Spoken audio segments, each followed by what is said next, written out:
L'épidémie de coronavirus qui a fait bouger les lignes dans l'organisation des entreprises. Elles sont nombreuses à vouloir, par exemple, poursuivre l'expérience du télétravail, voire à développer cette pratique.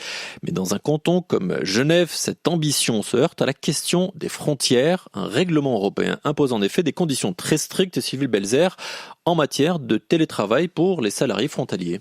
Des conditions qui vont considérablement freiner l'essor du télétravail, pourtant plébiscité depuis la crise. En effet, au-delà d'un certain seuil, si l'employé a son domicile à l'étranger, les règles d'imposition ne sont plus les mêmes. Ce règlement européen a été suspendu pendant la crise, mais le sursis ne sera que de courte durée.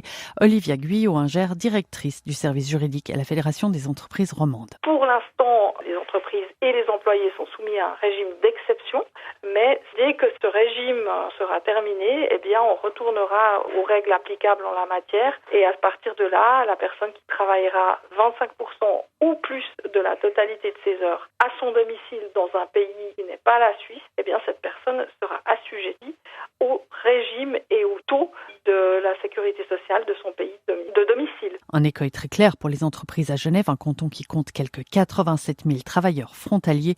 Écoutez Claude de Villard, patron de l'entreprise du même nom. Suivant les métiers, le télétravail n'est pas possible, mais suivant d'autres métiers que nous avons chez nous, on pourrait imaginer 2 voire 3 jours par semaine. Et là, évidemment, on ne pourra pas le faire, en tout cas pas avec les travailleurs frontaliers. En fait, vous pourriez le faire, mais ça supposerait quand même des coûts énormes pour l'entreprise. Oui, c'est juste pas envisageable parce que les charges sociales en France, c'est 3 ou 4 fois plus que les charges sociales en Suisse. Et comme les salaires sont déjà plus élevés en Suisse, on ne peut pas encore majorer ce prix avec des charges sociales supplémentaires. Ça, c'est pas possible. Des coûts supplémentaires, c'est tout simplement inenvisageable pour la plupart des entreprises qui subissent déjà de plein fouet les conséquences de la crise.